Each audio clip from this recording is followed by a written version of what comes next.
place where we could say the country is secure and safe against most major threats, and that we're ready and prepared to deal with whatever happens. People often refer to 9/11 and the Katrina catastrophe as wake-up calls, but I call them more like snooze alarms, in that they certainly got our attention, we got aroused, we get up, we do things, but we end up drifting back into complacency. We're readier than we were after 9/11, but we're not as ready as we should be, and we're really concerned this year that over the next 12 months, with budget cuts, especially at the state level, we may be less prepared a year from now than we are today. We are living in a situation where there are haves and have-nots. There are the well-prepared and the not-so-well-prepared. And what we've seen is improvement overall, but we've got lots of areas that we need to improve substantially on. If you looked at a map, you'd find that 6 states scored 5 points out of 10 possible health emergency indicators. 5 states got 10 points, which is a perfect score, but half of the states getting 7 or less.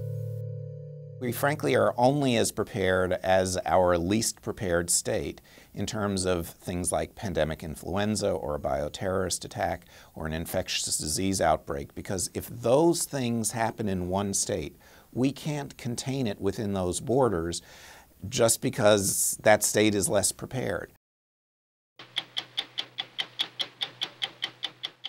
Transition periods are potentially times of vulnerability to terrorist attack.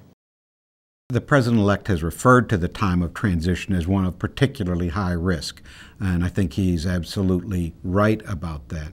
But it is also that we have risk at other times.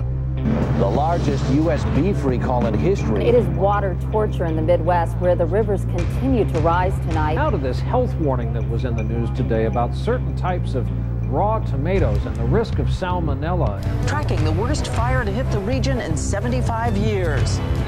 It is now clear that we will have catastrophes regularly. They may not be man-made, they may be hurricanes, they may be earthquakes, things like that. So that preparation has got to be there all the time, and it's got to be ready. Given the size and scope of the fiscal crisis that states are facing, there's really no area of spending that can be protected. We run the risk, as we have for a long time, of making short-term choices when we have serious, compelling, long-term needs. We have to always be prepared for natural disasters, bioterrorist attacks, those kinds of things that make all of us vulnerable. It is the principal reason that government exists, to prepare us from things that we can't protect ourselves from. And if we don't do those basic services, why have a government? I mean, if states make the kind of budget cuts that I fear they may have to make in order to meet their balanced budget requirements in a time of economic crisis, we could well face situations where they are simply unable to respond to natural disasters, public health emergencies in the way that citizens expect them to.